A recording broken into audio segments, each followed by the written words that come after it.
Now, the re-election of Donald Trump is focusing the minds of European leaders who met in Budapest on Thursday, with more meetings taking place today between heads of state and governments of the EU. The war in Ukraine was one of the topics discussed yesterday. President Trump has said in the past he could end the war with Russia in a day. But what isn't clear is how and under what conditions. Mr. Trump's first term in office saw a dramatic souring of relations. He roundly criticized European countries for not paying more towards their own security. So what will the future Trump presidency mean for the continent and in particular for Ukraine? Ma guardi, noi abbiamo sempre lavorato tutti per la pace, questo è corretto. But look, we have always worked for peace. This is correct. After that, as I have explained many times from my point of view, to build peace, it was necessary to prevent an invasion.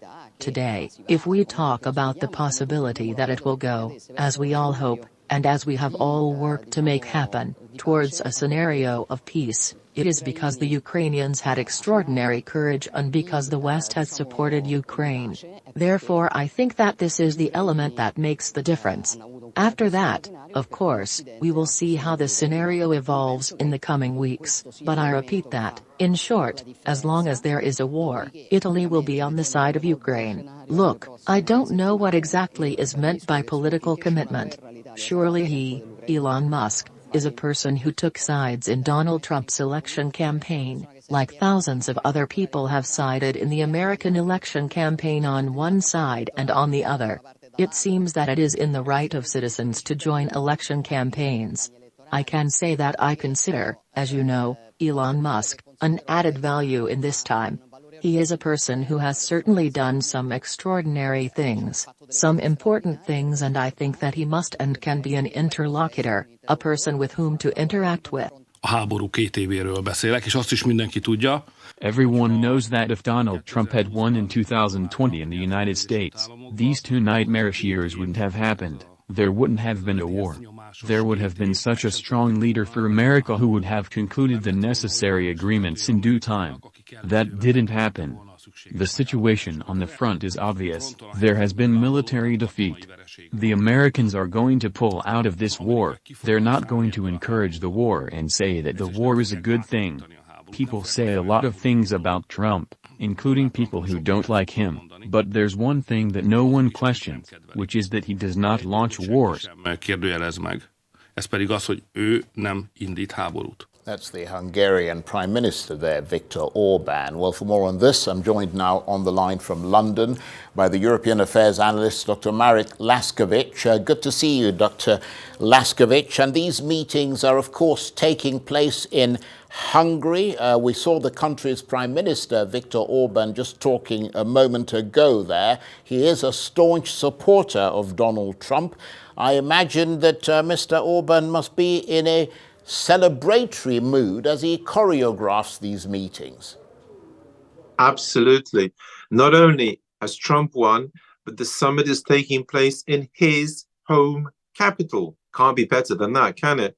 And it would look that Orban, having been cast out in many ways by the rest of the EU, admittedly not all of it, but certainly the most powerful nations, is now suddenly could be the man, because it's quite clear that Donald Trump and Viktor Orbán get on much better together than the other European leaders. So the future looks very bright for him indeed. I mean, what about other sort of European leaders, some of whom have made disparaging remarks about Mr. Trump in the past? I mean, has their tone changed as they attempt to accommodate the new reality in the United States? Oh, I think the tone will change. The real problem is whether Donald Trump is taken in by this. He knows perfectly well who is on his side and who isn't, who likes him and who doesn't. And therefore, he will remember what is clear is the rest of Europe cannot possibly afford an argument, a needless argument with Donald Trump. Arguments may well come over NATO, over the tariffs, over the Ukraine war, but a pointless argument by insulting him is going to be avoided. Europeans are far too diplomatic for that. And so now they're pedaling backwards and trying to pretend they liked him after all. Yeah, that is quite interesting, isn't it?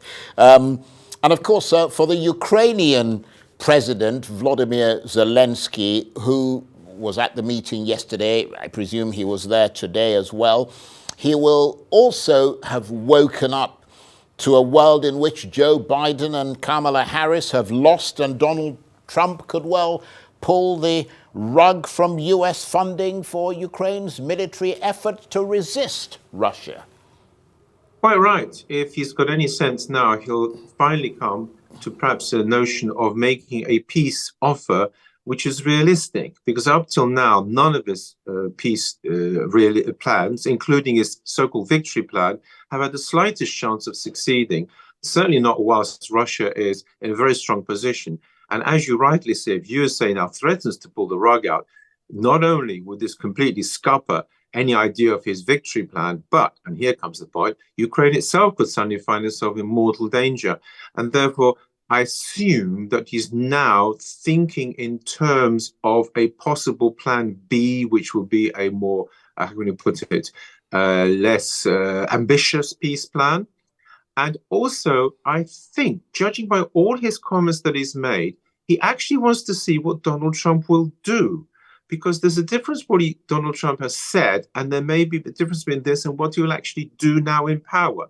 I suspect not. But I think Zelensky is making all the right noises about supporting Trump, but hoping that Trump will in fact turn out in practice not to threaten Ukraine with a loss of aid.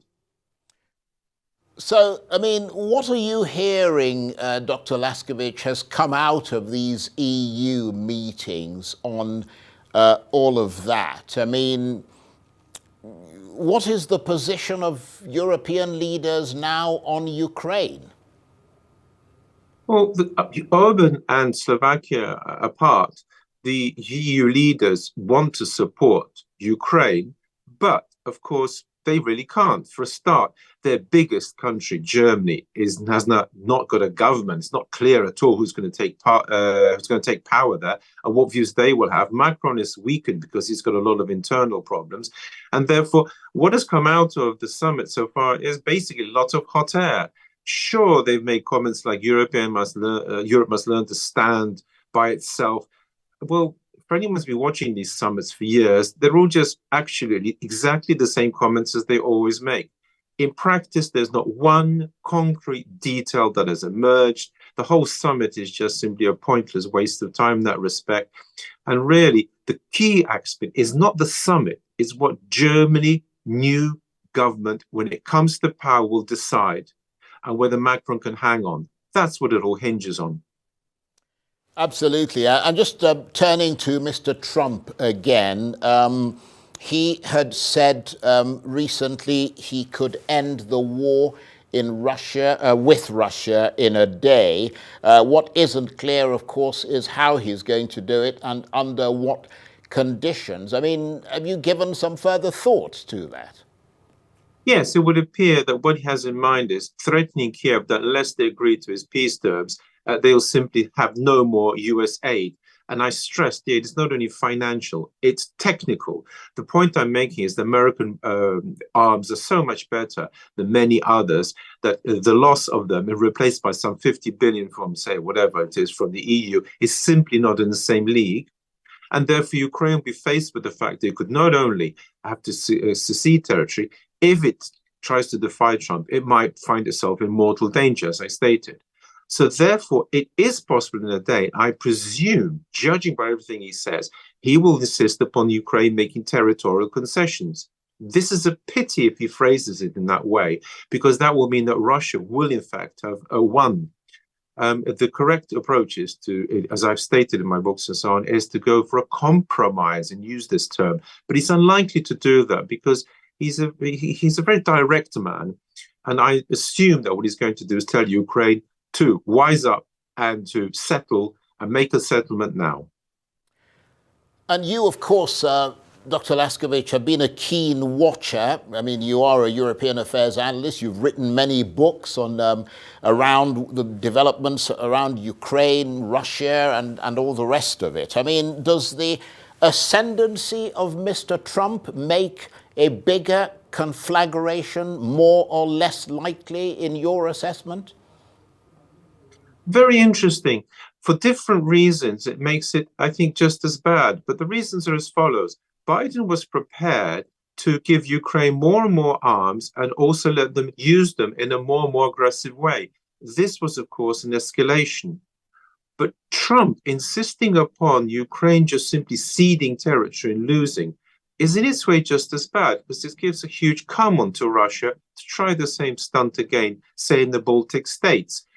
Which is an obvious one to go for. And of course, the other one, which is the more worrying one for us, Poland. But it would probably be the Baltic states first, because Putin, in this sense, will have won.